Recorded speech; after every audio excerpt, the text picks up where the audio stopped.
If you're a composter or you're a gardener, or maybe you're somebody like me who does both, leaves are an incredibly valuable resource, and I will never miss the opportunity to bring some free fertility back to my property. What happens every fall is that all these leaves that fall onto people's yards, they wind up sweeping them out into the street, and then the city will come by periodically throughout the season with a vacuum truck and clear this out.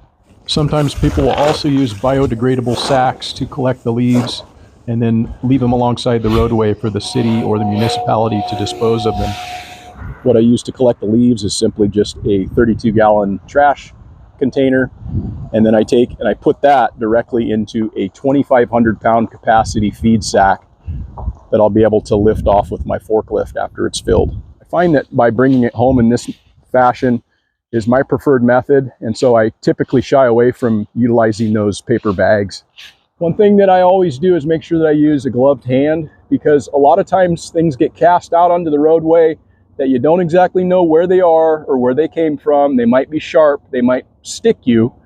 And so you want to have solid protection if you're going to be using your hands in any regard. All of this material is going to wind up going through my compost yard, most of which is going to get hot composted, and that won't be something that's generally going to cause me any type of an issue. But just be aware that any of these types of trees that are coming from another area could potentially have some kind of fungal issue, and you're going to want to just be mindful of that. Try to pull from the top to the middle of the pile. That way you're going to avoid getting any road grime and any of the heavier material that may have been cast out that's going to wind up working its way all the way to the road base.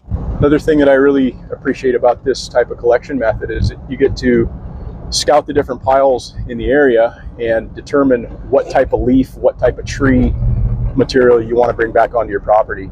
You know, maybe you don't want something that's high in oils or high in a lot of seeds that it's going to be reintroduced onto your property. And so you get to kind of drive around, choose the piles that you want.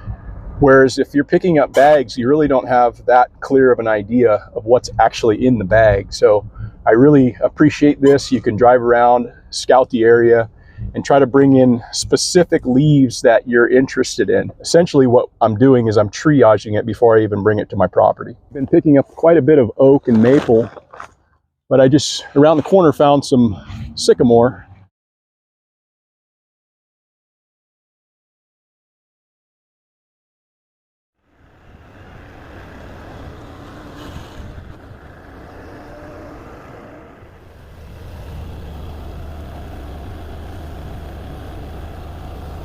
One of the best and my favorite place to obtain leaves is right from my own property. Our local waste management company provides us a bin for all of our green waste, but why would I ever want to take all of this fertility from above and below and remove it from my property? These leaves that have fallen to the ground are just nature's way of returning the fertility that was taken from it. And they're helping to cover the soil. They're helping to regulate soil temperature, retain moisture. Areas like this, I don't remove any of the leaves and I allow it to naturally decompose in place. Lawn areas, I wind up collecting this and using this in the chicken yard to make compost.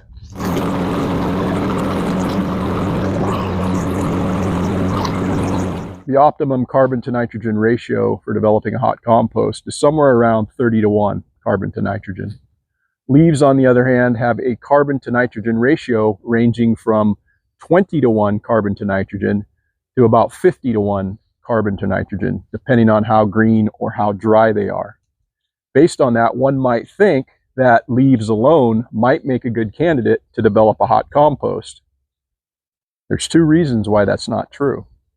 The first of those reasons is what's known as lignan, and lignan is just a complex group of organic polymers present in most plants.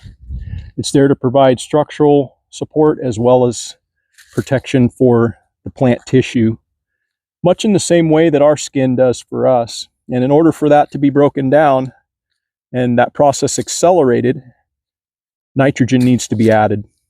The other reason is their structure itself. You can see that they're wide surfaces. They're all fairly similar in shape and size. And when you start to stack all of that on top of one another and you add water, what you're going to have is something that's going to compress and become an impenetrable barrier. One of the things that you can do to mitigate that is to break that structure up and to run it through something like your lawnmower or a leaf shredder. And by contrast, what you'll have is you'll have material that's dissimilar in size, thus providing better airflow. Even though this material is going to be less likely to become matted, it still needs to have nitrogen added to it, somewhere in the range of 60% carbon, 40% nitrogen, with 10% of that 40% being of high nitrogen. They're just a great resource for balancing your piles. Sometimes compost piles will get out of balance, where they'll be either too wet, starting to develop maybe a little anaerobic condition, maybe there's too much nitrogen in them, and you need to be able to introduce something to try to bring that back into balance. I always like to have a good supply of leaves on hand for that very reason. I can bring that material into the pile, work it in a little bit with my fork, and let the chickens do the rest.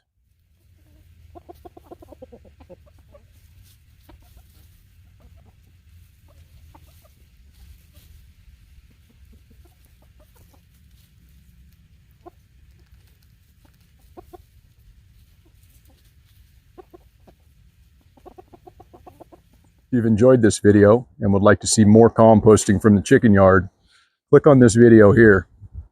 Please consider subscribing to the channel. Thanks for watching, and we'll see you in the next video.